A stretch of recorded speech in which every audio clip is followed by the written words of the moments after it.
Hi, everyone. Welcome to the Board of Ed meeting tonight, August 9th. If you would, please, I'd like to first call the meeting order at 6:01.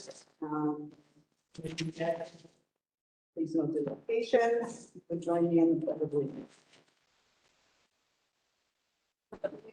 For the flag Of the United States of America, and to the republic which stands one nation under God, indivisible, with liberty and justice for all.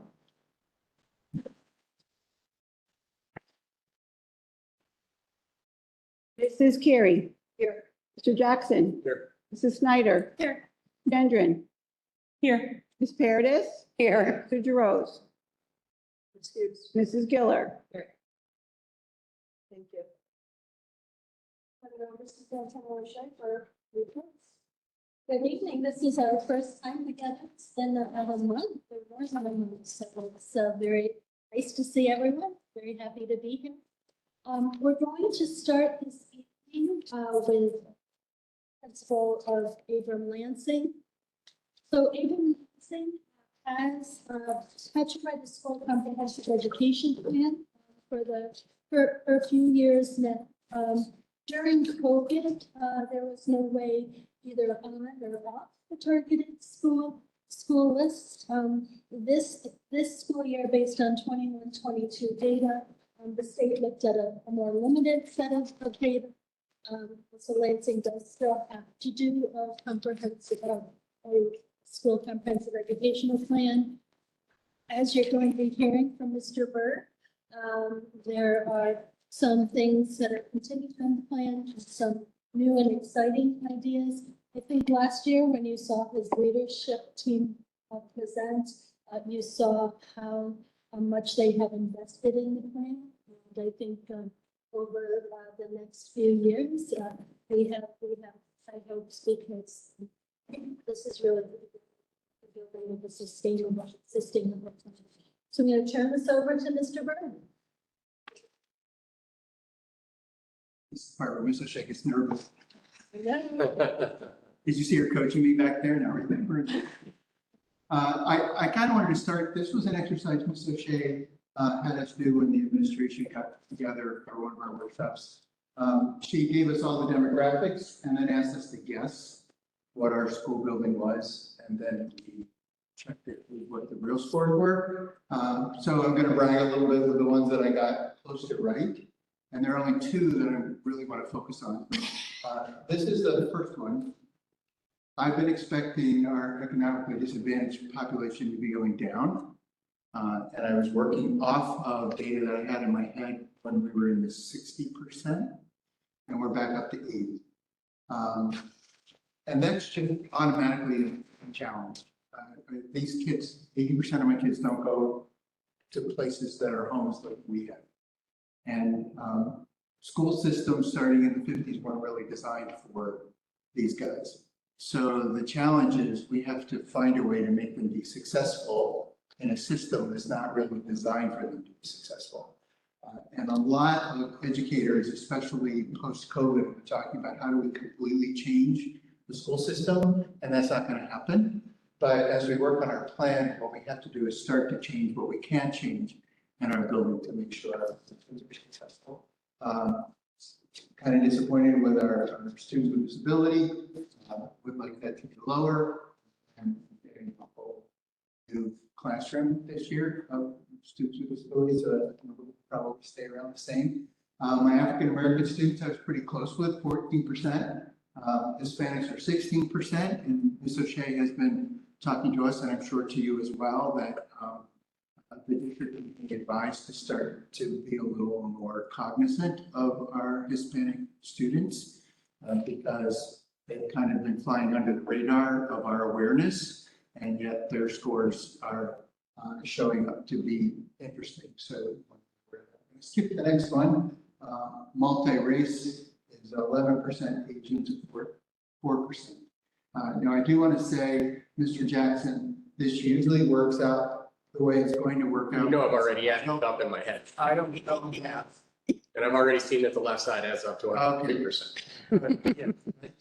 So 58% You're right, that does bother me. of my, I know, see, That's the state. It's not, 58% of the students are white. And there's a pause there for me because 3 or 4 years ago, with the former administration, we're trying to make us aware. We need to start thinking of the different races and I looked and said, I don't have that many. And I remember very clearly, Ms. O'Shea walked over to my table and said, looked lately at your school at all? And so we started to become aware of this. But if we spend all of our time thinking of white students and not of the other students, we're shorting half of my kids. So that was kind of an eye-opener to me. I mean, we've been doing what the state wants us to do. You've seen that as we build. And you've seen, if you looked at our plan, that we're focusing in on the Hispanic and Black community. But this was a real eye-opener to me. All right, so we're going to touch a little bit about our building plan. I wish my team were here. We have 2 new members this year. But Ms. O'Shea was kind enough to remind you that I have a very strong team. And 3 things came out as we were building this plan. We didn't want to just write a plan because we had to for you. We've done it for years. We didn't write a plan because we had to for the state. I think in the last year and this year, we realized we need to build a plan that's going to change our school, not for just the short term. So I think if you look at the plan, you'll see that our plan is systemic. We want to change the culture of the building. And by that, I do want to brag because the folks who are working for the state and for BOCES have been telling us that most of the schools they work with, they have to change the culture of the building in that how they get along, whether the kids like coming to school. That's not something they had to worry about with Lansing. So we've been able to move a couple of years forward by not having to deal with that and just focus on our academics. But it has to be systemic in that every classroom needs to change. Every teacher needs to think about what their craft is and how they're changing that craft. It has to be sustainable when we get off of this. I've been saying if for years. When we get off the list, the changes that we make have to continue. And so we have a few extra dollars now. We want to use those dollars to make a change that's still going to be in Lansing 10 years from now. And we want it to be rigorous. We're going to talk a lot. Mr. Martinelli is going to show scores, our iReady scores. And iReady asked us to make a year's growth. And so even when we built our plan around iReady and making year's growth. That's important. But what our team has asked to do is we start to make targeted growth that goes beyond a year. It's because one of the challenges is if we have a 4th grade student that's on a 3rd grade level, he makes a year's growth, he goes into 5th grade as a 4th grader, right? So our goal is to start working on how can we make more than a year's growth so we help our kids catch up. So that by the time they get to the middle school, or if we have to work in the middle school or the high school, they're at least at a level where they can be successful. That's long term. So continue from last year. Most of you, I believe, were here last year. We're still working on iReady data. We're going to be working on the state data as well, but we don't have that yet. So until we get our state data, we're still dependent on iReady. And we're going to find out pretty soon how closely iReady actually matches. Mr. Martinelli and I were talking the other day that our iReady data is pretty strong. 75 to 76% of our kids make the year's growth we want them to do. So let's hope that that translates to our scores, our growth scores for the state as well. We're continuing to work on our AIS services. You saw that in our what I need time, our win time, which is coming up here. But we're also starting to work because we've revised with the state looking at us. It's not just our ELA score, it's also our math scores. There was a subgroup of students that didn't show the growth we'd like to see in math. So we're starting to look at AIS services in math this coming year. We're going to continue to focus on phonics. That shows up in our iReady scores. And it also shows there's been a lag in our students. Well, there's been a lag in our instruction. We were strong in foundations for about an 8-year stretch, and kind of let it ride, and now we're paying for it. So we start again with our K-1-2 students So they have a good, strong phonics background. We're working on our WIN groups, which were highly successful this year. We started out of the gate slow because we had to train some staff. They were thrilled with it by the end of the year, so I think we'll be able to start strong again this year. Critical Friends training is a training that helps our staff work strongly in PLCs. See that we're working with a slightly more aggressive model of PLCs this year. That'll come up on the next slide. So we'd like to continue the training so that all of our staff understands how to work with PLC, how to bring student work to a PLC, and then carefully look at the data without taking offense to what happens there. So we can talk about how to improve ourselves at the federal. So the new thing we're doing, we're working on a common board. We're asking every teacher to have listed in their classroom what the standards are they're teaching that day. We're being very careful. I have a family member that came from Florida who had to spend, she told me she had to spend hours every day crafting these things for the administrators to go and see. I don't want an hour. What I want is, what are you teaching in math today? What are you teaching in ELA? How is it geared toward the standards? And what we're also doing to try to make it easier for them is we're suggesting that everybody put their report card on their desk somewhere, because the report card is the standards-based report card. Now, we worked hard on that. Mr. Martinelli moved us forward in that. We took the state standards and then the essential ed standards that were given to us during COVID. And then what are the most tested standards in 3, 4, and 5? And we've said those are what's important, right? So everything a teacher does, especially in grades 3, 4, and 5, in ELA and math, needs to be focused on what the state asks us to teach, and then what we know the state's going to test us. So we would like the teachers to put on a board someplace in their classroom, this is the skill we're teaching in math, this is the skill we're teaching in ELA. Second step focus, when it starts in October, that's once a week, right on the board what your lesson for second step is going to be working on. Character trait, we do that every month, so that's a monthly thing. What are we talking about this month for good character, so that it shows up in the classroom, not just in the morning announcements or when somebody decides to bring it up. We're going to try to be consistent on that. And then in kindergarten and second grade, what is it they're working on in foundations?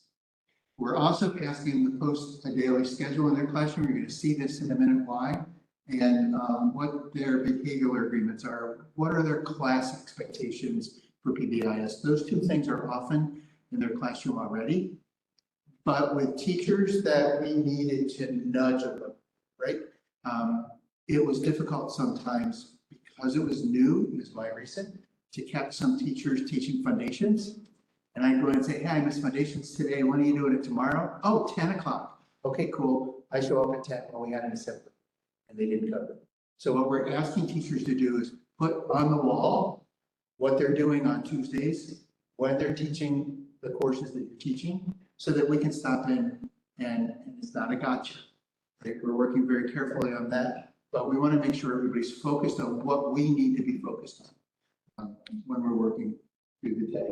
We are also, and this is expanded, which I think is quite interesting.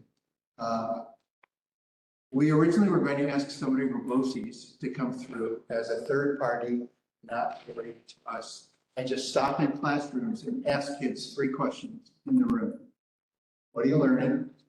Is there a reason why you're learning it? How are you going to let your classroom teach some of your learning? The whole reason for that is because sometimes we as adults have it clear where we're going, and we want to stop and see if the kids are aware. A common board is like a cheat sheet for that. So especially in 3rd, 4th, or 5th grade, if a kid gets nervous, all they have to do is go, oh, we're learning about this in math, because it says that right up there, right? But as we began to develop this, our BLT asked if they could also spend some time and go room to room to room and just kind of see what's going on in the building. Again, it's not evaluative. You'll also notice that part of my name doesn't show up anywhere. We're just trying to make sure that our building is moving forward. And we're using this as a method to assess how well the building's focused on what we want it to be focused on. The next thing is we want to make sure that in all of our data, you saw this, we're not only talking about moving our building forward and making a year's growth or making advanced growth, we're going to continue to look at the subgroups, right? In this case, we're looking at our African-American students and our Hispanic students as we go through the year. One of the things that happened, I mentioned in the plan, that our plan has been to revise all the votes. And it looks good, 75% of our students made a year's growth. That's not necessarily what our subgroups did. So as a team, we're going to continue to look at that as well. I mentioned we're working on AIS and MANT this year, a year-long focus on working on AIS and MANT. We are asking, you saw in there, that all of our students, it's part of our iReady program. And it was mentioned by our trainer last year. We are given grade level appropriate ways to ask our students to look at their scores, their iReady scores, especially after the first assessment, and choose a goal. What is it you want to get to, right? And at first the teachers were like, no, that's a little difficult, but that's actually part of what we look at when we do Danielson evaluations, right? Because a 4 is really student involvement in the lesson. Students are driving their own learning. So we're asking our teachers for every student to sit with them throughout the year, look at goals, see how well they've made their goals, and help them improve that way. Focus PLC sessions. This is all along. I'll give you the shortest that I can of this, especially in grades 3, 4, and 5. We're asking them to look at test scores from the past 5 years. So 4th grades will look at all our past 4th grade test scores and start to look at what are the standards that we've fallen down on several times over those 5 years. Now, if they're not tested often, we don't care. They show up once every 2 or 3 years. We then want to look at the way the state asks those questions and ask teachers at a PLC to choose ELA, to choose a reading selection that they're going to do over the next month and decide amongst the 3 teachers, 4 if we include our special ed, how are we going to craft questions for that specific passage based on what the state has asked us to do. So we're starting to work on how does the state ask us those questions, because we don't do that often in our own classrooms. And then the following month, they will compare using protocols that we've used from Critical Friends, looking at student data. How can we craft better questions, or how can we improve the rigor? So they all got the questions right. Was the passage not strict enough? So maybe we need to use the same questions, but choose a stronger passage, a more challenging passage to use and assess how well our kids are doing. So we are, yes, using our classroom instruction geared towards what the state is asking us they should know. Is that teaching to the test? That used to irritate me like 10 years ago, but I've been able to use the way the state wants us to think about making our kids successful by using the assessment the state asks us to use as the rule. We are really focusing on parent engagement. This actually has to do with our culture. Since COVID, the parents have gotten in a habit of not coming to school anymore and not being involved in school.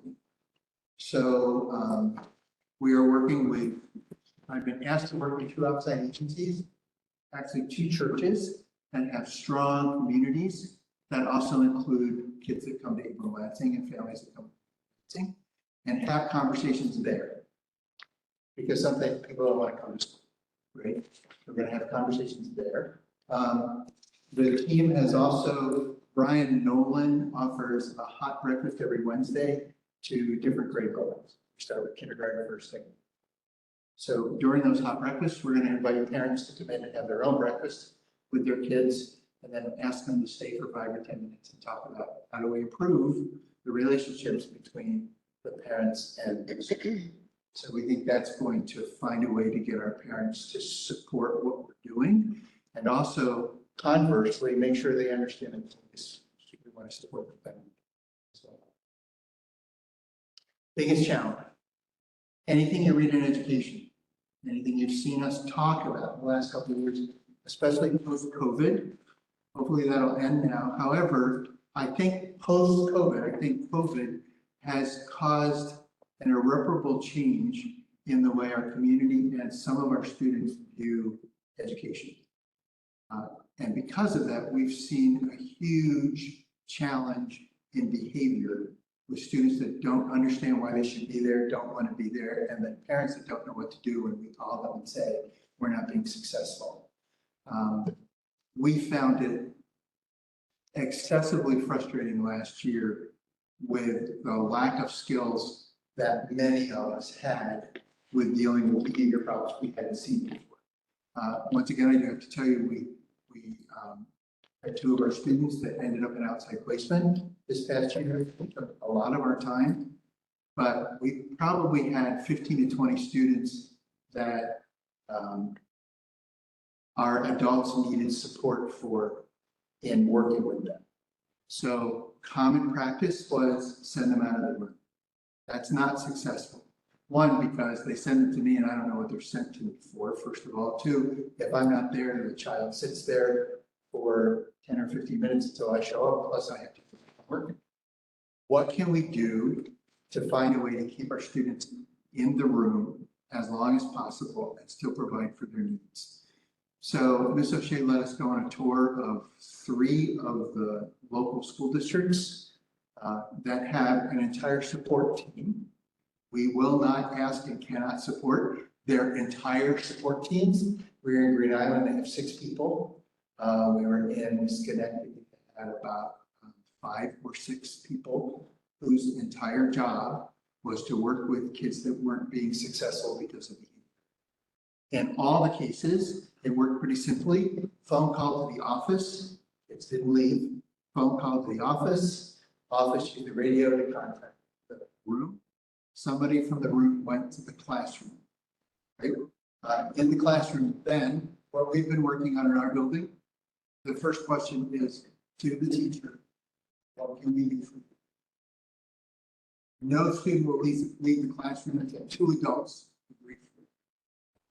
And one of the most powerful things that we saw in Schenectady was a tag team, and another term for it, where the adult that went in the classroom watched the rest of the class continue the education, stepped in and continued the lesson, while the classroom teacher worked with students at the challenge.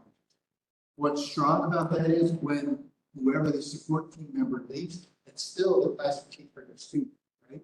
And what happens is when somebody else takes care of that issue, the teacher doesn't know what's going on. One of the things that I happen to love in Schenectady was a big sign that says, when the student leaves your classroom, we're in charge of what happens. So when a classroom teacher gets frustrated because a child who's been unsuccessful gets to walk the dog, that's what we're doing for that child. And if you don't like that, don't send them out of the classroom. But we need to provide as much support as we can to the situation when the situation's happening. So we've been talking to Ms. O'Shea about finding a support team that could work with us. So the other challenge is my school psychologist, my school social worker were the first folks that I called. They have a whole plate full of things that they need to do. And there are times when they would say to me, I can't, I'm in the middle of my own crisis. I'm working with students that I'm required to be working. So we are asking to help us work for a year to work on improving the adult support for improving student behavior. They need to be trained. We found out yesterday. When was the last time we had an administrative council? Was that yesterday? It seems so long. And it was a week long, although it only started at 8 and ended at 2:30. But my friend behind us, Rachel, has been trained in TCIS, and the first 3/4 of TCIS training is how to de-escalate situations. Right? One of the things that my staff has asked for consistently is time for professional development. How do we do that? Well, we need to start training our staff on how do you deal with situations that happen in your classroom while you're teaching. Initial responses, we hear this all the time. I have 21 other kids. I can't take time for Harvey. Right, you have to take time for Harvey. So how do we do that? So we're working on a plan. My team's going to get back together in a week or two with Rachel and talk about what professional development do the classroom teachers need, and then how do we provide that with, I'm asking for 2 additional staff members. That sole job would be to get to know the students that are the hotspots. I can tell you 4 that'll be a challenge by the end of September, right? So these folks will have the time to start to make that connection with them. And then they are on call for whatever situation comes up that's disrupting a classroom. And the deal is to do everything we can to keep the student in. I am embarrassed to say that we again suspended 14 students last year, 14 times, right? I had 14 suspensions. That's more than I had, well, the year before. I still had a number, but that's more than I had for like 25 years that I've ever been. And those suspensions were because we ran out of things to do. Our quiver was empty. And we just had to say, I need time. Take them home, bring them back, let's plan, right? So we began to realize last year what our needs are. We need a year, and understand that we're not asking you to help us fix the situation next year. Remember my first slide? We're asking you to help us provide professional development so that we can handle our own situation 10 years from now as we work with the new students that are. So Cliff, right at this point in time, if I could just mention something about the funding. So because Avon Lansing is a target school through a school improvement grant, they received $75,000.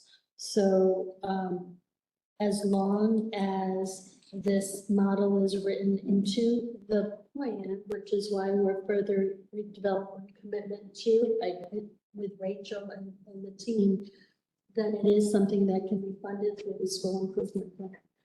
In past years, the Critical Friends training and the Wilson training has been funded through the school improvement grant. This is our last year of American Rescue Plan funding. There is funding in the American Rescue Plan for professional development, for curriculum writing. So that's one of the areas we've been talking about. A teacher assistant who is a certified teacher as one of the staff members. And we've been talking potentially about a teacher's aid to support. The key piece, of course, in whatever position you get, is getting the right person. And then some intensive training for that person. So that's the model we've been discussing, and we can continue the discussion at the table. And I just want to mention and thank Cliff and his team for really going out there, researching, talking to other buildings, and then really looking at, this is what we really like from this building, this is really from this and from this, and really starting to put it together in a unique format that will help for even Lansing. So questions for Cliff? It's a really deep dive. I'm really appreciative of the fact that you're being so cognizant of your changing population and looking at things through that lens, because that's a big deal. The other work that you're doing, they're not easy conversations. It's hard to reflect the way that you're reflecting, and the progress even from last year is impressive. Please tell your team, I'm not talking to you. You said your name is nowhere. Don't take any credit for this. No, I can't. I mean, I feel like yet again, here we are with another wonderful presentation from you guys, and, you know, doing all this work last year, same thing. Kind of makes me feel like these are things that should be happening, you know, throughout, because you are not the only building that has experienced some diverse needs. Certainly your poverty is increasing. and you have some challenges for sure. I have a couple of questions, just like clarifying questions. Your AIS model is your WIN model? Is that? It is for ELA. Okay. We have a different model for math that we're trying to achieve.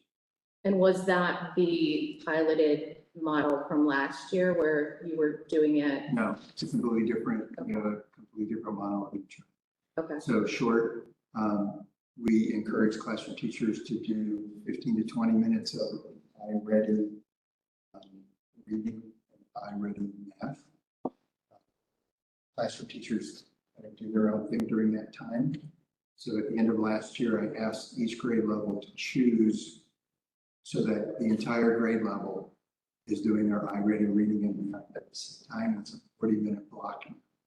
We're encouraging classroom teachers to use that time to work with student goals. They have 40 minutes to do that. 3 or 4 kids doing that time with student goals. I've asked our special ed staff to carve out, because I have a special ed person in every grade level. So my 4th grade special ed teacher, during that 40-minute time, we use the iReady data. And once we get our scores from the state, we use the state scores in grades 3, 4, and 5. And during that 40-minute block, they can meet the AIS expectations just by doing it like twice a week. So they can have one group on Monday, Wednesday, and a different group on Tuesday, Thursday. I say that because the kids still have to be on their iReady. And because we asked them to bump it by 5 minutes, the 20 and 20 over 4 days or 3 days will cover what iReady says we should do time-wise to determine my path, sorry. So we're not detracting from that. So again, other staff can come in and focus. We haven't yet decided where we want to use the math AIS person that we used last year. She started out as a reading teacher and switched to it into math. I think we may still keep that model with some students that we think are struggling, just so we're putting a strong focus on that, but not diluting the work that we've done. So there will be small group or individual instruction, not just iReady Correct. as a supplement to whatever, wherever they are, ELA or math. So I appreciate your look into your guests and your actual, as far as like your diversified building. I would be curious, you know, to see staff, if there's any diversity in staff, if you've had an opportunity to think about that. I know that's a challenge. We all have it, you know, every building. When we're talking about having these conversations and, you know, kids seeing someone that looks a lot like them, it goes a long way. And I know it's a challenge for us. And so. I have 3 paraprofessional staff that are non. We actually interviewed a staff member today for a part-time position as a professional. That is not what I was almost going to put on here. I was in a workshop today on MTSS, and they had, I'll send it to the associations. It showed over multiple years, 80% of our teachers are white, all across the state. Yeah. And it hasn't changed in the 5 or 8 years that we looked at. And consistently, they said I'd like to think they were trying to make me feel good, but they didn't even know I was watching. But I think we're all frustrated with, we don't have folks of color that are applying. Right. And I'll tell you, with the new process that we use for hiring staff, I had 26 people apply, 4 withdrew beforehand, but I met them all. And they were all white as the driven. Yeah. So I think it's a statewide problem. I don't think it's, you know, isolated to us. Correct. If that's the change bill, then I think we used to talk about the river communities associated when she was the assistant superintendent, you know, Waterloo, Troy. I think that as a community, as a school community in the region, we need to seriously think about this. Schenectady has a person whose entire job is to go out and find teachers that look like their students.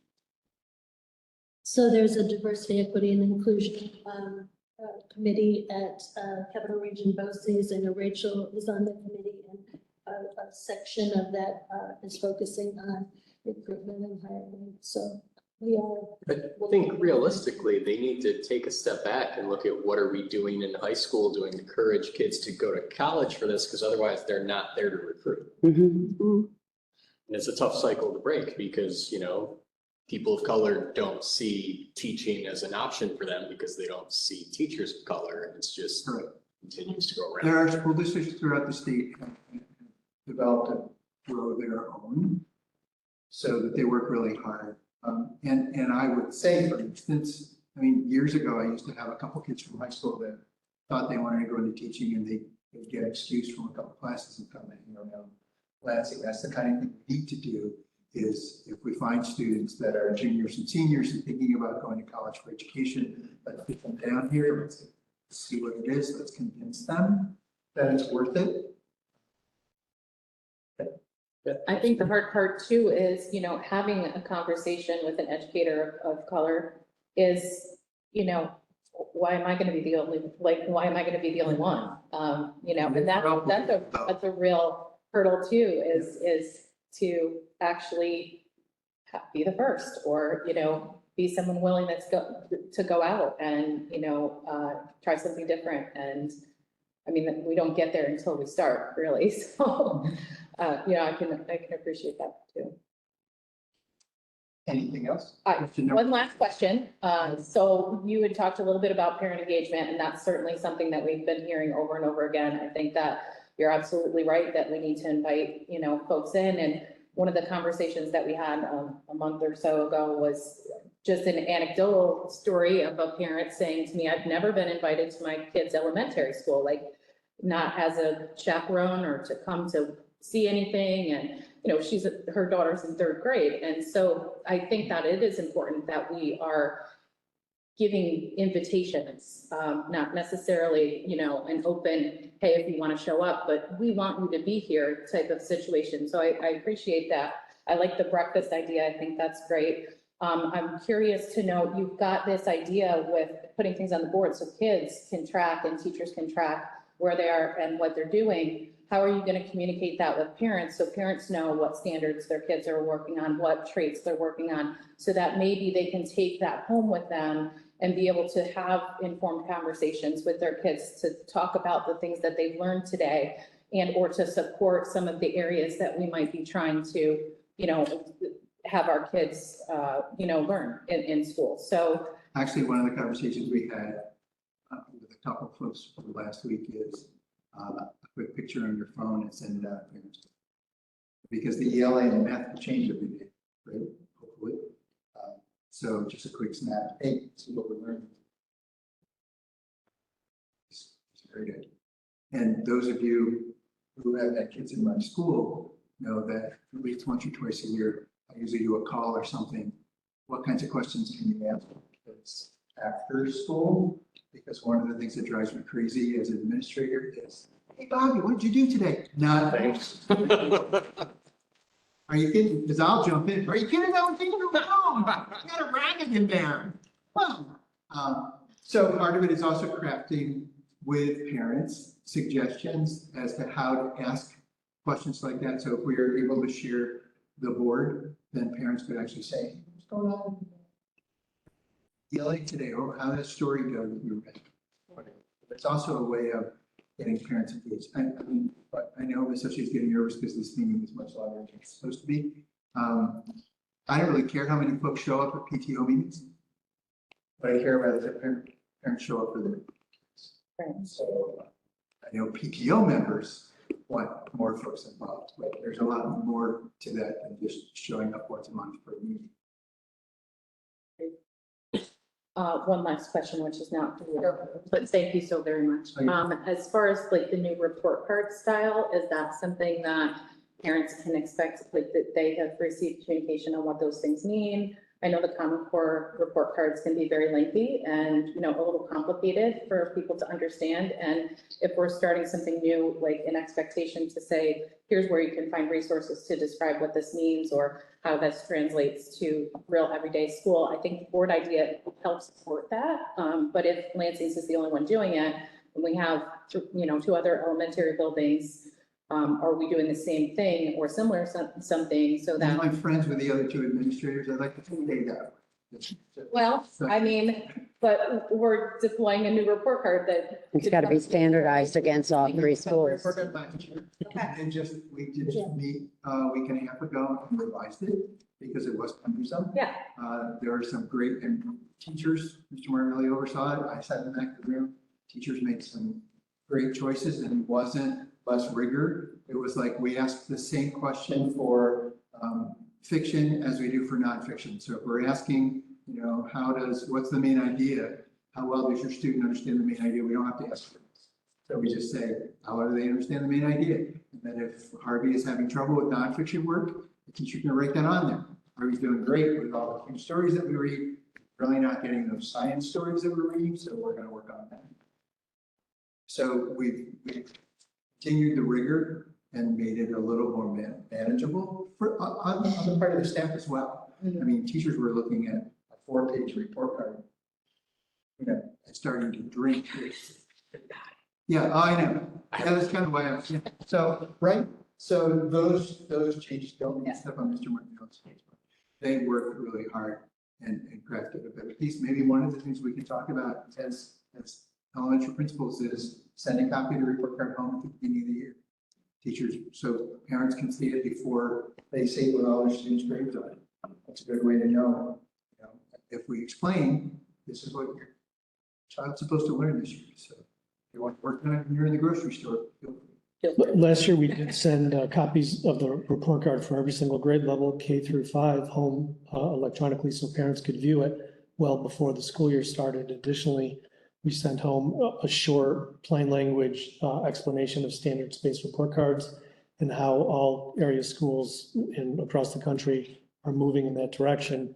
It's going to have to go home every year. Yeah, absolutely. And we're going to do the same this year. And again, we made some modifications which was part of the plan. That we would review them. We made some small changes. And those were agreed upon by all the teachers in the room. Actually, they made all the changes.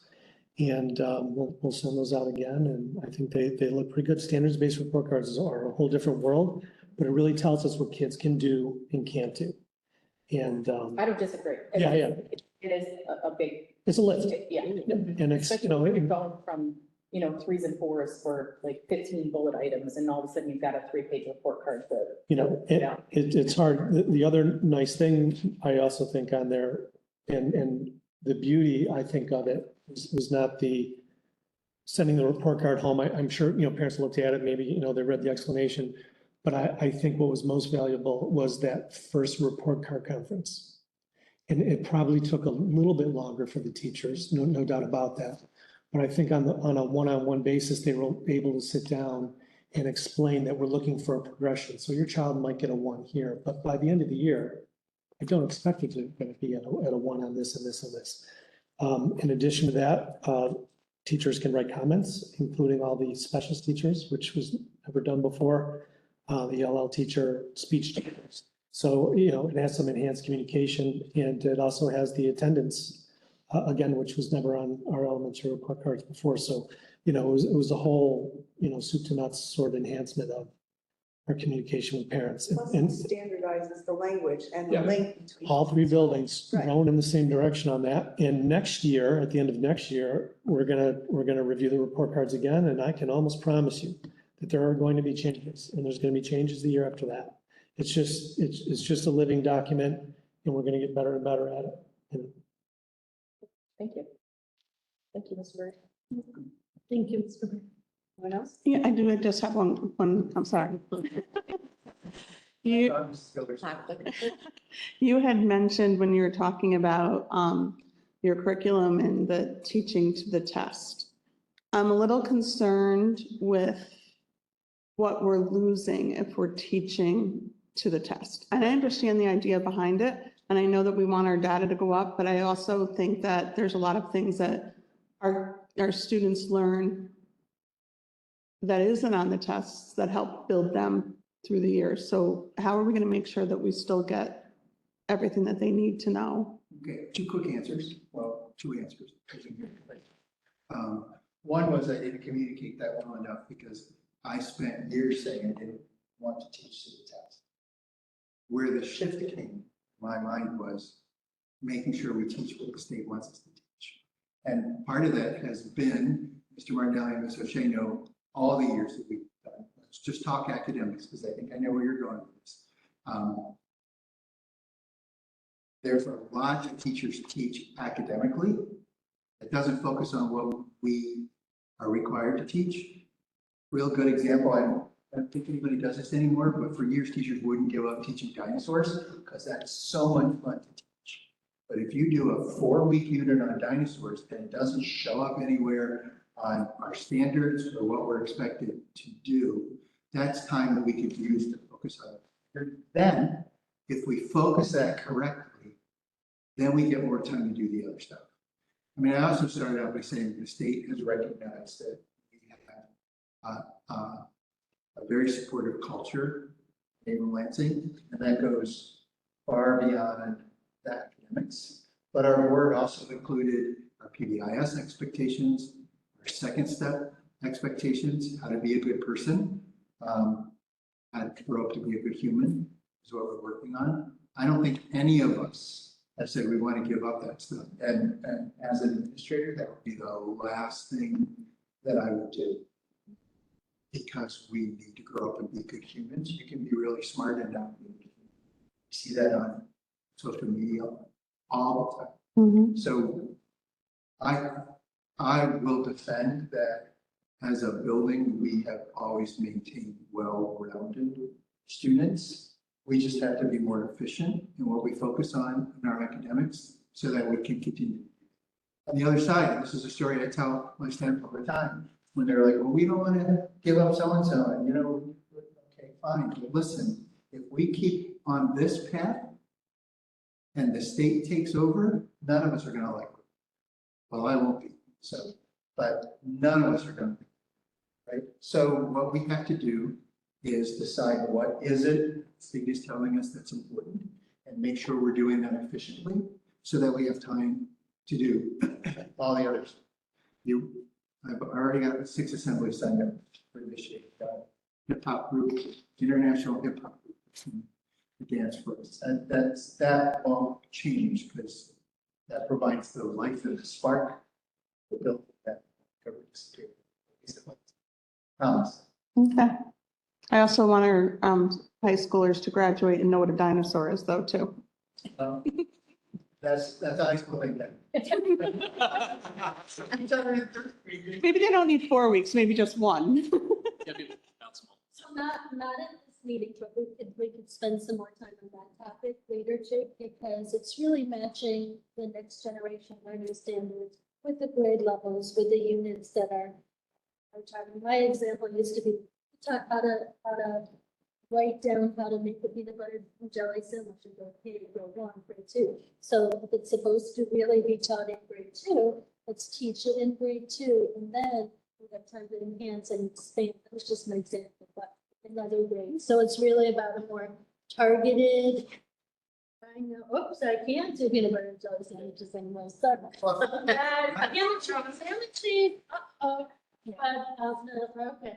So, but we can definitely talk more about that because none of us are for, day-long, unit-long teaching to the test.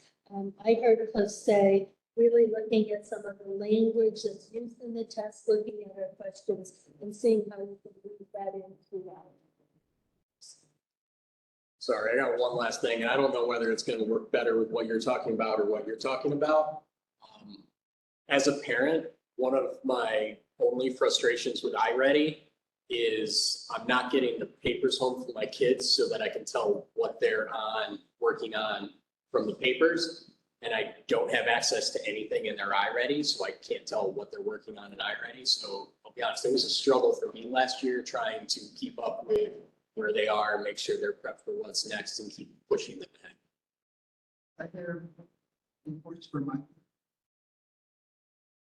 I mean, they take assessments.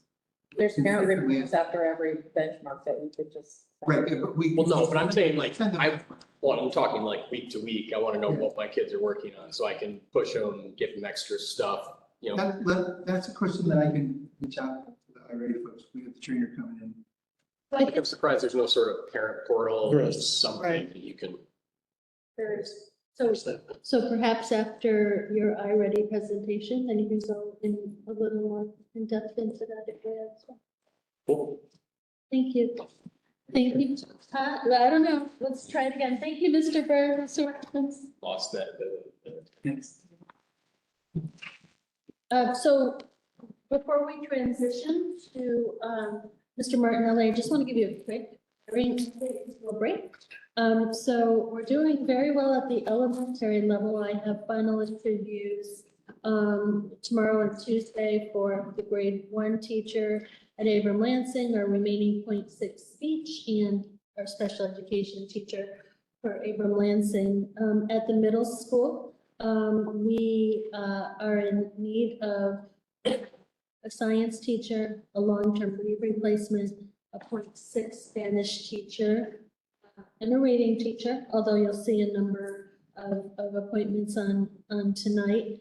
And then at the high school, we are still in need of a science teacher, 2 math teachers, a social worker, and a special education teacher. So we have strong recruitment efforts throughout the year. When we have gone back out in terms of utilizing an add-on Times Union, again, in terms of, I think that'll be viewed a little more. We're going to be working to see if the city can also help us in getting the word out. And we're going to be inviting people. And again, we're also exploring radio because a lot of schools are now turning to radio to recruit. So we're going And the to be local colleges, going to look. St. Rose and. Yep, Christina Mahoney has reached out to all of our local colleges. There's also ways to send group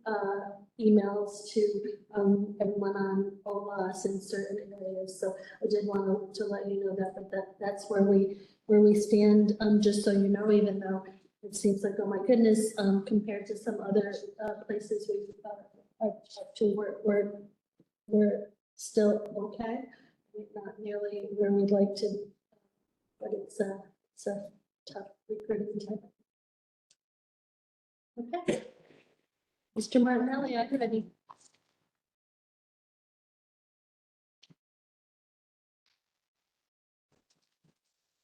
So you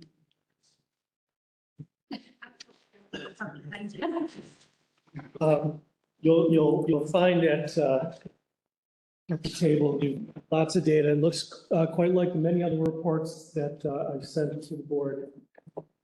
Or I have each school's individual data, but I only have 4 slides. I'm not going to take you through 20 individual data slides. Although the data is there for you to, if you have any questions, and certainly there are copies. Would like to look at some data. We'd appreciate it. I would tell you both as a teacher and as a principal and now an assistant superintendent, I really love iReady. It's not just putting kids on a computer. We really just want staff to do it, use it with the kids for about 40 minutes per week. And I would say most of the kids really, really like it. As I've been around to all the buildings, most of the teachers embrace it, most of the kids embrace it. But most importantly, I really feel strongly that it's given us a pathway to look at data, some frequency that we've never had before. It will tell us on a daily basis what kids know and what they don't know. And I'm going to take you through just a little bit of the data, and then maybe I'm going to give you a little window into what the teachers see. So this is our spring data. Kids take iReady 3 times a year, fall, winter, spring. And it's a little harder to see, I think, but this is the fall. And where you see the red checks, those kids that are 3 or more years below in their grade level. And this particular data set, and we started the year at the benchmark, 21% of the kids were 3 or more years below and where they should be. So that third grader is reading at a kindergarten level. Kindergartners don't even read. They're doing letter naming fluency and initial sound fluency. That's a struggle, and that struggle is real. And that's what our data tells us. There's no hiding. The data is what it is. It's what we do next, and it's what we do with that data. And so if we fast forward to the end of the year, that 21% of the kids in the entire district went to 14%. The 18% that were 2 or more years below grade level went to 10. 1 grade level below, 28 versus 42. You see what I'm doing here? The kids are moving in this direction. This is good growth, not perfect growth. I don't know what perfect growth is, and I can promise you that anyway. But what this is telling me is the kids are moving in this direction. So when we have kids who are on grade level, at grade level, a little bit above grade level, that was 8%, it jumped to 28.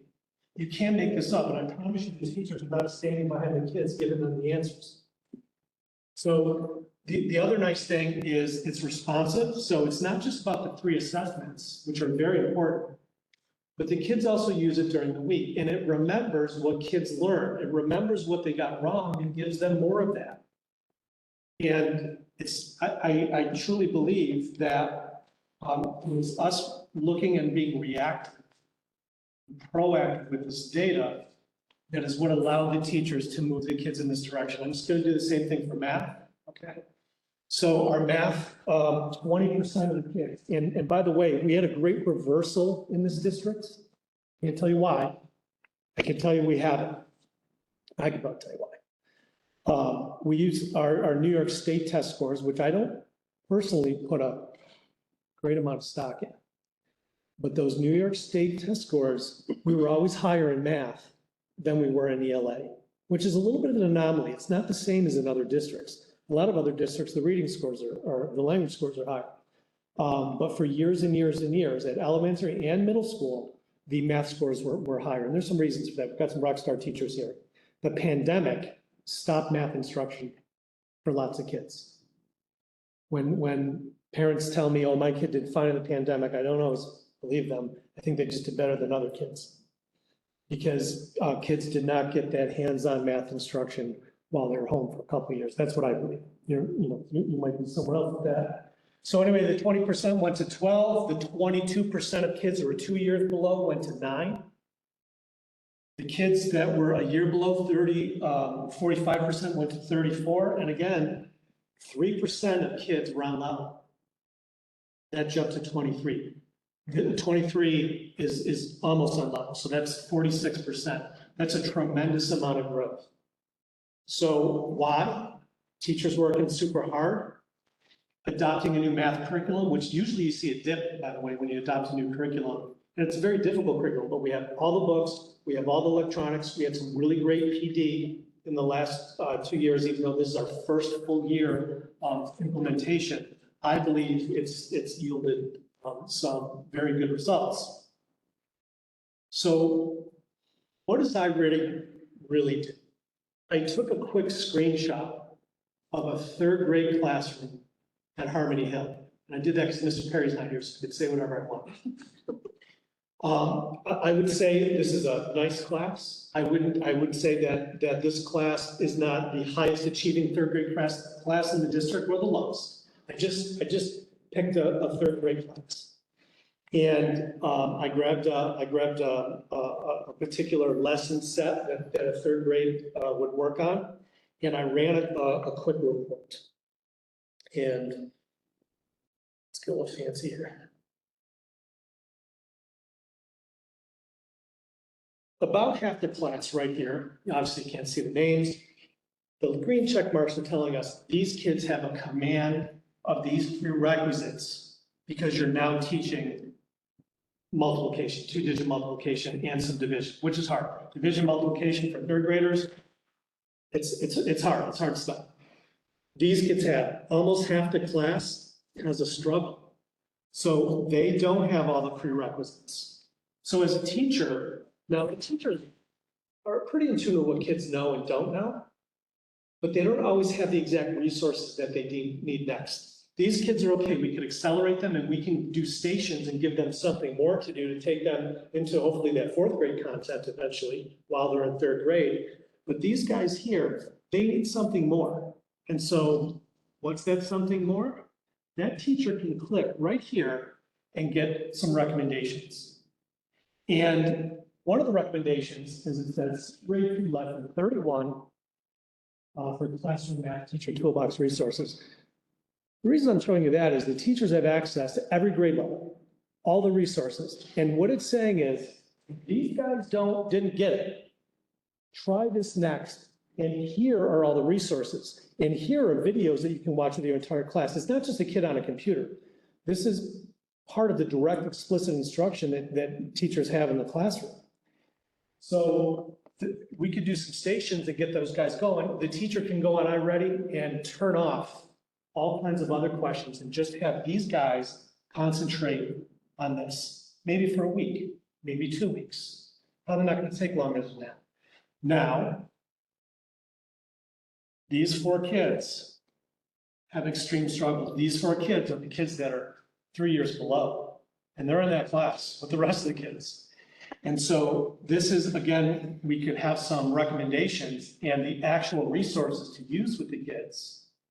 We can put them on and give them some additional practice in the iReady system, but also one of the most important steps, both for these guys, is if we're getting them tier 3 interventions, if these kids are getting special small group help, by another person in the building, that's one of the people that Mr. Bird described, then they can have access to this data too. And they could say, you know what, I'm gonna grab these guys and I'm gonna work on these prerequisites for the next 2 weeks in math or reading. This is what we're gonna do. We're gonna work on this vocabulary. And I can run this list for the 3rd grade class that I'm showing you. I can run it for the entire building. I mean, you could take a group of 8 3rd graders who are having a similar struggle and be efficient, put them with a teacher to get AIS services for a half hour every other day for a week. And then hopefully those kids move here. So that's some of the power of iReady. It's not just testing kids or letting them play some games on the computer, which is part of it, and the kids love, by the way. And it's an important tool, just like hands-on materials are important. So the next slide.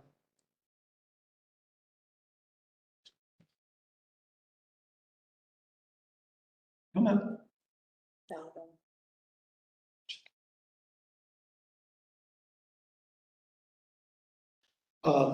My last slide, I isolated 3rd grade for the whole district. I did that because I chose a Harmony Hill 3rd grade classroom. And now I disaggregated the data for special ed kids. And we have lots of groups. We have African American kids that are a disaggregated group. We measure them against all the kids to see if they're making, in an equity sort of fashion, the same growth as other kids. We do that for boys and girls. We do that for our ELLs. We get judged and measured on that. The reason that I did this is, and again, 3rd grade special education, is this tells me, these are the kids who are gen ed. These are the kids that special ed. The special ed students are making progress. The gen ed students are making more progress.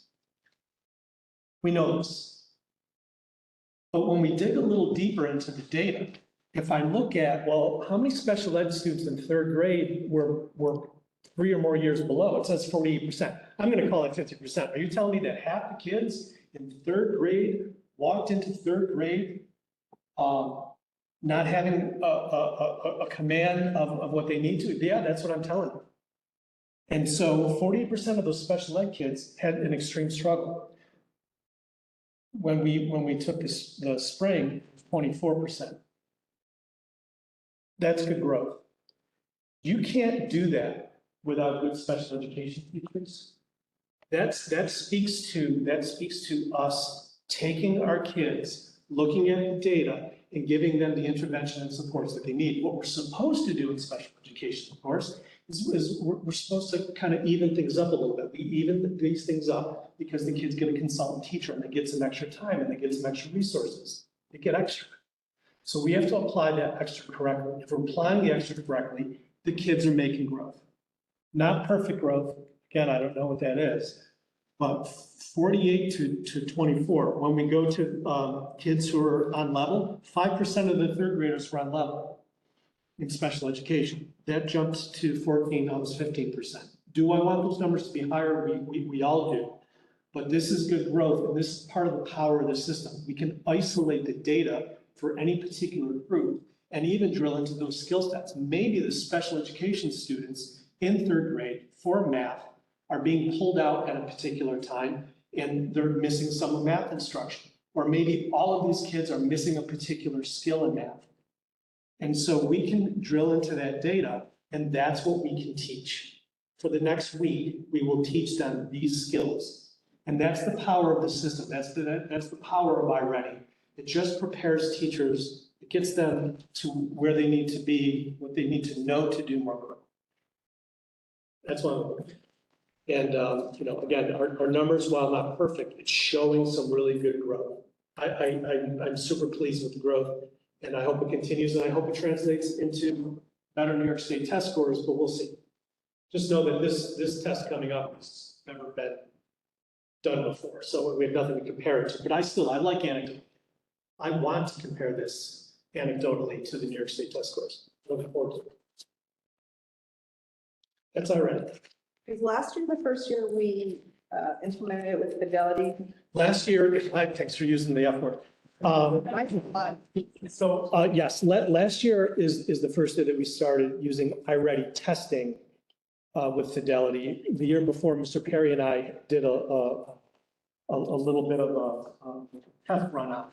And so, yes, this I would say is our second year having data sets. And again, next year when we have 3 solid years of data, I can't wait for that either. And, as Mr. Bird described, when he described that, we're looking at the standards or the power standards or the heat maps, that's what he was talking about of what kids and standards are being missed in all districts, in the 24 component districts. We can look at a heat map and it'll say, Shen, all these kids got this right. All these kids got this exact standard wrong, and maybe we're, somewhere in the middle. This will help us with that too. And again, to reiterate, there were times when we used to look at the heat maps, and we'll still do some of these things. Kids in 6th grade weren't getting sequencing, they're getting middle and the end of the story. Well, that's pretty easy, but they're missing the questions. They ask 2 questions per year on sequencing. So we took some articles, we sliced them up, put them in an envelope, and made the kids resequence them. And then guess what? The next year, those kids that did that probably didn't miss this question.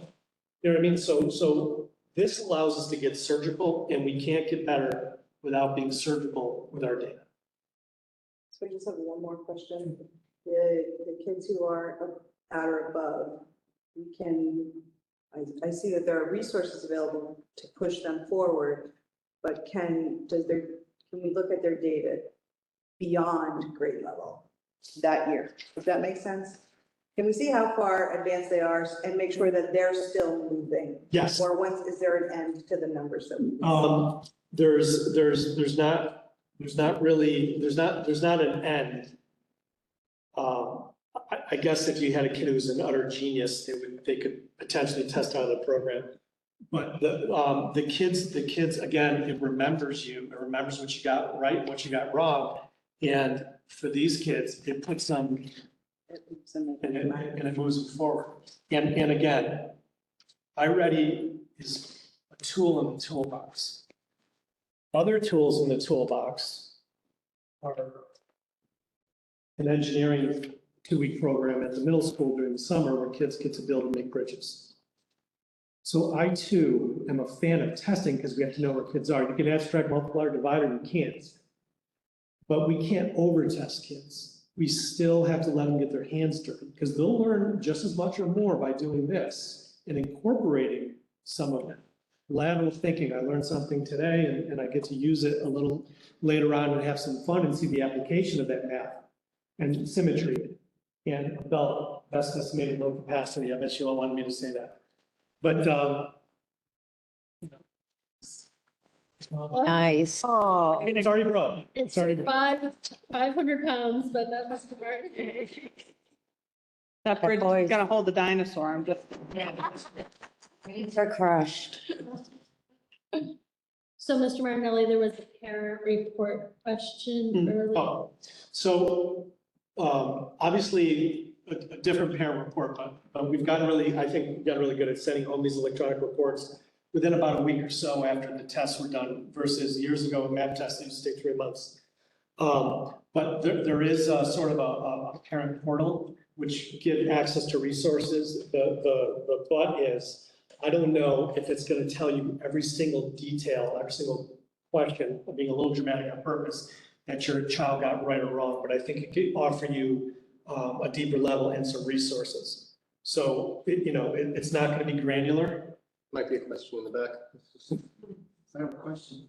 If your student comes home, you will know they need to work. So we'll send the goals home. Thought of that. Are those goals gonna be more like levels, numbers versus like individual skills though? No, the goal is what specific skill set do they have to work on to move farther. So if they have trouble with length, then we're going to work on that. And Mr. Chair, they do, just like Mr. Marlison, we can click and see what the students need. There's also the offer of where do they go next. So for the students that are advanced, even though we can click on and see what we're working on to do. We could turn all kinds of stuff on that they could do at home, and we haven't done that exactly yet because we want to get used to the system. We don't want to put the cart before the horse. But there are a few features, and again, it's not going to cost us any more money, and little by little that we're gonna put on. Some teachers may not want kids, you'll get some kids that'll go home and they'll work on it all night and they'll be done with the whole thing. Very teacher specific last year. Which can be a yin and a yang for that child. So again, there's some options and we're gonna keep meeting and talking about it and see what we can do next. Will say that one child I had that was allowed to use it at home crushed her growth scores in comparison to her siblings. I would tell you that I could look at the minutes spent by kids using iReady. Remember that 40 minutes a week, not 80 minutes a week. That could almost even be too much. See, it's a tool. You can overdo it. And I can predict the classes that are going to have the greatest growth rate. The system, it's not perfect, but the system works, and it works for most kids, and it's pretty engaging. Well, it's nice that it gives like a standardized way of doing things, teaches them one way to do it, and then the teacher or the parent has the option of, this is an alternate way you can do the exact same thing to get to the same place. Sure. And going back to the report card, I like this because it can help the teachers, isolate some of the standards, and to see where kids are so they can judge that 1, 2, 3 or 4 for the report cards. But also, teachers are coming to us now and saying, really like iReady, I wasn't sure if I was going to do it or not, but we need to switch. We need to switch these 2 units. And guess what we're going to do? We're going to switch those 2 units. The teachers know best in a lot of ways. And gone are the days where you go from page 1 to 100 in any curriculum. It doesn't matter as long as we find the sequence that works for our kids in Cohoes. So again, next year after that, we're gonna always alter some of the sequence when someone has a good idea. I just want to clarify one thing. When you were talking about, that special education tab, you had said maybe the kids who are receiving services are being pulled out during math. I mean, we're not pulling kids out during, Not typically, so, right, okay. but, they might need a little more pre-teaching. Right, but this, I guess my point is that this technology is great and it's wonderful, but it doesn't replace a teacher. Never. Students, Never will. and we're using it as a tool, just like you said, but it should be in supplement to the instruction that they're getting in the classroom. Absolutely. It's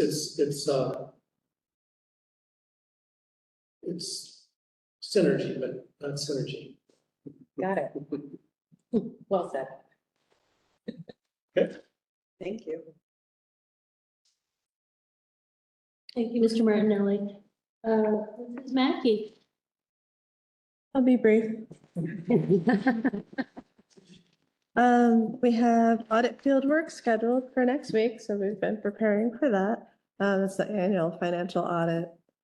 So field work is in-house on site for the week, and then there's some follow-up, and then the audit committee meets in the fall. The report is due October 15th, and the board will accept the report. We'll have a response, et cetera. So the field work is next week. Tax collection prep is also underway, and that process starts on 9/1. I do have the preliminary tax rate. We're just waiting on the final file, which we anticipate any day. So our estimate for the tax rate was 38.29. And it looks like the actual will be 38.03, so that's great news. That's less than what we had estimated. So that's always where we want to end up. Next time we meet, I'll have the final number, but hopefully that won't change. I did pass out business office rules. I'm not going to go through it. There's some extra copies too for the audience if you'd like a copy. We've had two retirements out of 4 individuals, so basically everybody's responsibilities shifted. Almost everybody's doing something new except the payroll clerk. So this is just a tool for you to familiarize yourself with. I did include an org chart particularly for the newer board members, because not everybody realizes that food services and facilities reports through the business office. So sometimes that's new news to folks. The processes certainly haven't changed. We're still handling compliance as far as policy, law, audits, grants, et cetera. The financial aspects and the accounting aspects. So none of the processes have changed. It's just who's on first, what's on second. Third base.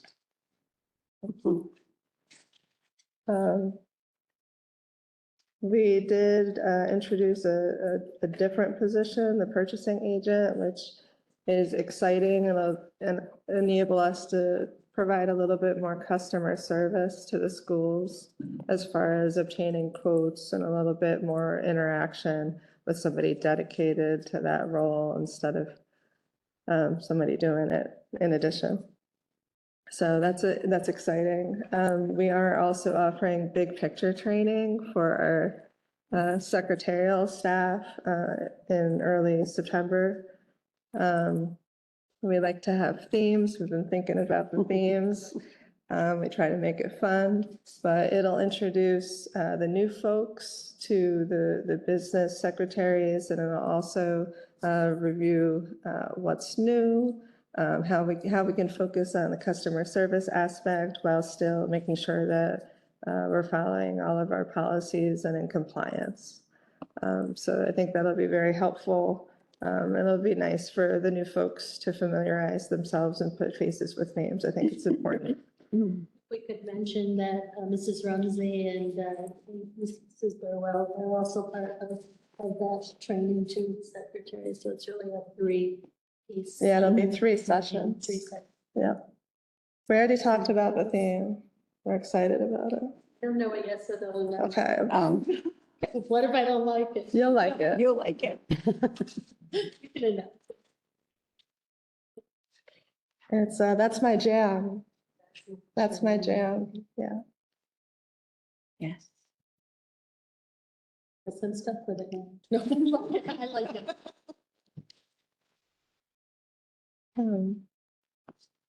That's it for me. Does anybody have any questions? So, Thank you for doing that.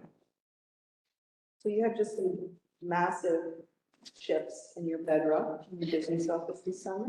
Thank you for surviving it, but also we took an opportunity to revise and revamp and make things more efficient and effective and fair to the folks that work with you. So thanks for that. Thank you for supporting. We added a new level of review with a deputy claims audit position. So I did develop a new checklist that'll help the purchasing agent dot I's and cross T's in the first year. There's just so much. Who was the person that has additional duty? The purchasing agent, that was me. That was me.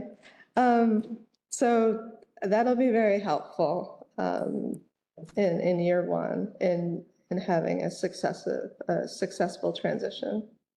It'll be key. That the individual who you guys are acting on tonight, they will be part of the audit committee, so they'll report with the claims auditor in unison on the process and how it's working. So they'll report out in the fall. So. Thank you. So just a couple more brief things. So as you can see, some upcoming events. We do have a facilities committee meeting. We did have a meeting on the 7th where vendors presented information on turf, and Jeff Huno, Jim Stapleton, we were there along with our friend Joe Mello. So he is continuing working with us on the facilities committee. So that's good news. Summer school regions, and then Cohoes Middle School will be having open doors, and high school having freshman orientation. And I know the high school has already shared that information, and the other information will be coming soon. So we're looking forward to those opportunities as students move into the building. So a few things about for tonight a little bit. I just wanted to, we did not get responses in terms of the code of conduct. We did go through and clean up all the language, make sure that if we said it one place, we said it through all of it with the help of Mrs. Rumsey and advanced search. So thank you. And what I printed for you was just changes that recommended by our attorneys. One, in terms of student cell phone use, we talked about this, so this is the language he asked that we use. And then and you'll be hearing about this in the future, but there are new policies that we need to recommend to for adoption in the future in terms of use of timeouts, and other areas. So because we know those are coming, it was suggested by our attorneys that we incorporate this language in the code. So that way, when we adopt, down the road and change. So next on the list, we're working on plain language summaries, both for primary and intermediate and then secondary students. So that's a work in process. That will be available prior to the start of school, also posted on the web as we discussed. So that's the code of conduct. Before I go on, any questions on this? Does this meet the 30-day comment period with the additions that were made too? Yes, because so the 30-day comment period includes, after we had the public hearing, it also includes adding anything into there. And on this, Do we need to post that there are no changes, or? we haven't had to post before. I mean, we'll definitely add it, and I can say that this is what is added. We now post the new code of conduct. The changes were made right after we had that meeting. The suggestions were made, but the public comment period is to get suggestions and then incorporate them into the code. So we're fine in terms of comment period, but we can highlight changes that are. Okay. So the 30 days of like the public comment period includes also like our attorneys, us reviewing it and stuff like that. And then whatever changes can be made in that aspect. We had sent it to our attorneys in advance, and these two areas were the language that we hadn't quite gotten when we hadn't. When you had the initial. Yeah, so. And then the other thing, I know in a few minutes, we'll find out who's on the committees, and we're anxiously awaiting who's on the committee and who's more popular. No. So after that, what we'll be doing is reaching out to board members on the committee to set some dates in terms of we'll give some recommendations, make sure they work, and after that, we will be, I did not forget, there was a discussion at the last board meeting about, making sure that we open this up and we not just tap someone on the shoulder and say, hey, you want to join us, but really candidates who want to join the various committees. So that's in process, and I'd like to be able to have some dates set when I also do that. So just so, Can you just share with us when you develop whatever that? I'm going to share with gonna you be? before it goes up for any input or suggestion. Can I just ask a question about the dates for like the Cohoes Middle School open doors and the freshman orientation? Are those dates like set already, like at the end of last school year, like so that parents knew these were the dates that were going to be coming up with vacations and stuff like that? Because I'll have to tell you, as a mom, I always did that August 22nd or whatever, that last week of August, always took my kids on vacation. What we've typically done at the middle school, I know they'll do it at the high school too. We kind of have to pick dates. We pick 2 days. It gives people some options. But a whole bunch of parents would go on vacation, or, there were other family matters to contend with. So what we would have them do is they would make an appointment with us. Usually I would do it because I was here during the summer, and let them come in and I would give them their own mini tour. But I'm also meaning that like consistency through the years, like if it's always going to be like that week at the end when the 5th graders are graduating, you want to say, hey guys, middle school, and make the parents aware. And if it's a consistent thing, that it's always like, I don't even know what days those are on, Wednesdays, Thursdays, Tuesday, Wednesday, or whatever. I think that that's something that needs to be, just like. We can talk about that with our secondary principals. I know it's always as late as possible, but not too late, to make sure our buildings are ready. Right. No, absolutely. I know that. I'm just saying that if in advance when the kids are graduating, that it's easier to make. Especially because it's not a surprise. You know Right. that this is going to be something that the The middle school is going to have, and that freshman orientation is going to be, noon to 2 p.m. It's just a suggestion. I'm not saying that you're going to make every single parent happy. That is never going to happen in the world. I'm just saying that if this is something that can be preset every year, you're going to have it this week. We're going to have it 2 days during this week. We just, suggest maybe not taking your kids on vacation that week or something like that. Have the discussion and share with secondary principals. That's all I'm saying. It's not a criticism or anything like that. I'm just saying to like keep things consistent and, like sports always begins on a certain day in August, we all know that. That's it for me. Mr. Martinelli has to give you information about universal pre-K. Just should it. So our UPK 3, which has 54 available spots, is full. And there's 10 families on the waiting list, which is not uncommon for us. Our UPK 4 really has 4 open slots. And in the past, we've always had 5 sections of UPK 4. And we wrote an expansion grant, which we were able to get, a competitive expansion grant for a 6th class. And that 6th class is an integrated class. We can have 6 students with disabilities. That helps us get some funding from the state to have extra TAs and an extra special education teacher in there. We don't have to pay for any of that. It's kind of nice. We're having trouble filling. More than trouble. We cannot fill the sixth class. So I called the state and I called Madison Rames, who is the person in charge of our grants. And I tried to get her to let us open a new UPK3 because we have 10 on a waiting list, or maybe we can do a combined UPK and 3 and 4, which I think could be really interesting if we're selective and put the kids together. They won't allow us to do that. I both spoke to her and I put it in writing, mini argument in that, if the intent of the grant is to service, our UPK 3 and 4 kids, why not just let us drop it back? But they won't let us. So my next play is going to be, we're gonna, I think we have to now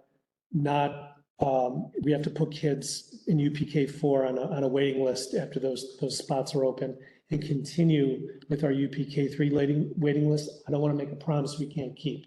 I'm glad, we were very careful not to do that we didn't accept more kids than we could handle, because we don't want to tell people yes and then tell them no.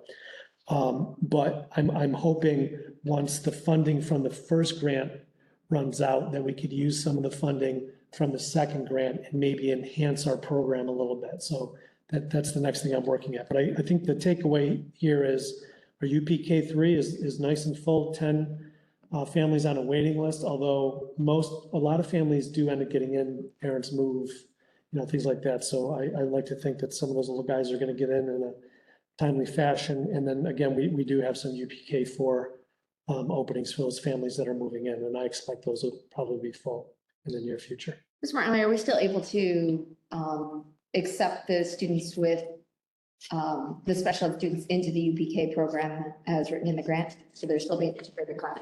We're going to do the intent of that grant and make sure that and again, that was part of the conversation. I want to remove the other grant, UPK 4, and make sure that we could still have the special education students. And they said yes to that. And again, I think that's really important for us. Absolutely. Do those UPK 3 and 4, do they participate in physical education, PE, with our PE teachers? Yes. Okay. Great. They work within our specials, and we encourage that. Awesome. All right. It makes them part of the whole school and environment. Great. I'd like to have an offline conversation about that. I might have some resources. Great. Are you sure? Okay, thank you very much. Super. Any board member have any discussion of the agenda items?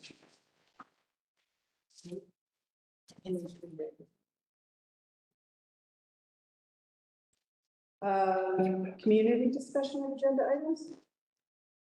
Yep.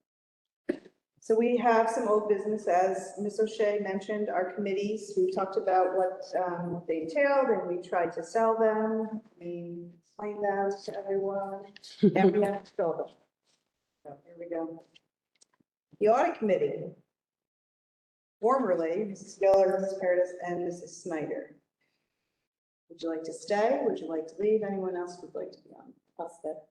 I'll stay as well. Stay? Thank you so much. That's a great committee. Keep my head down during that one. The budget committee, formerly Mr. Jackson and Mrs. Carey. There's no place I'd rather spend a week in February. Great. Being conservative. So you would like to stay? I will stay. Anyone else like to join us for that week in February? It's not the same as vacation week, I promise. Season. Yeah. The district safety committee, The same boat. Mrs. Gendron, Mr. Netto, and Mrs. Giller. So we have one opening. Well, yeah, one opening. If everyone else wants to stay. I'll stay in the safety committee. I'll join the safety committee for Mr. Nato. There's two. We've got two. We don't need three. Diversity, equity, and inclusion, Mrs. Carey, Mrs. Snyder, and Mrs. Giller. I'll stay on that one. I will stay as well. I'd like to stay, but if someone else would like to join, then we'll step aside. I will stay. Mr. Giroux probably gonna really want to be in a committee or two. Well, about to give a sign. Yeah, but, facilities committee, Mr. Jackson, Mrs. Perry. I would like to join that. Would like to join that voluntarily, Mhm. not being coerced.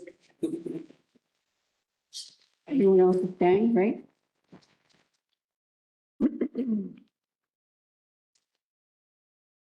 Policy committee, Mrs. Perry and Mrs. Giller, also a good time. Anyone else like to join? Would you like to stay?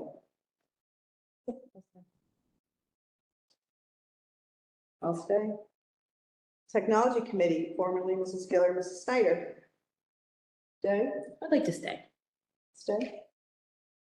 I could, you could go? Allow Mr. Giroux to take a seat.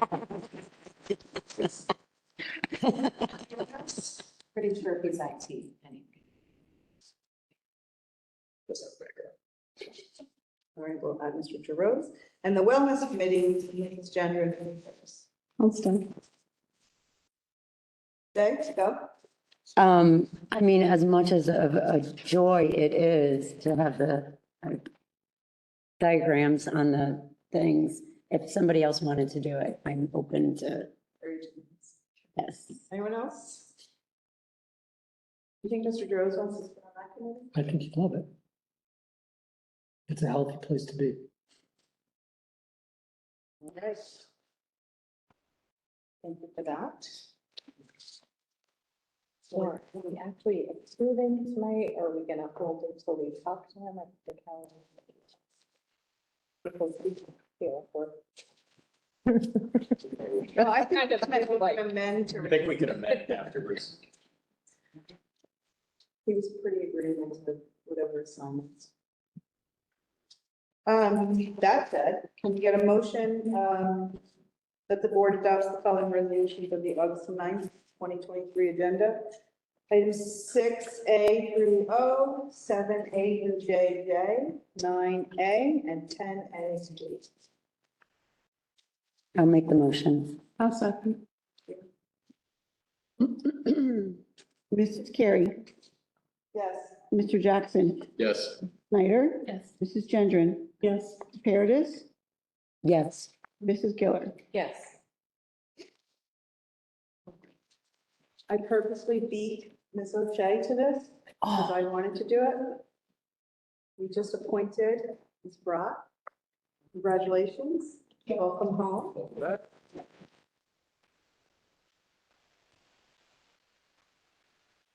to have you, and I'm so glad that you are back. Thank you. We're very thrilled to have you and welcome you to this new role. So thank you. All right, I'd like to also mention that we accepted a donation from Play on Sports for athletics and one from Sterling and Francine Clark Art Institute for Cohoes Municipal Transportation. So that's exciting. Thank you for those. Any comments from the board on anything else that's not on the agenda? Can we get an update on synergy at the next meeting? Sorry. The new, Sure. yeah, Corporate synergy. yeah. I was like, I thought of the synergy. I just want to say we had kind of a unique opportunity to go to a conference. We weren't able to make that all work with everyone's schedule. But I think if you could look and see if there's any PD opportunities for us as a board, we heard consistently the benefits of PD, and we know that we weren't able to provide that for several years, and it almost feels like we're feeling the pain because of that. But I think if there's opportunities for us to grow too as a group, that would be great. Thank you. Questions from anyone? Oh, I just wanted to mention, we just approved all of our volunteers for our coaching sports and, you know, they do this for no money. And so, you know, just thank you to our volunteers. Absolutely. Yes. Anyone else? Anything from out in the world? Nope. All right. So we did a policy review. The first reading tonight was for our commitments and beliefs. Talked a little bit about last week too. No changes. One change. Yeah, we added equity.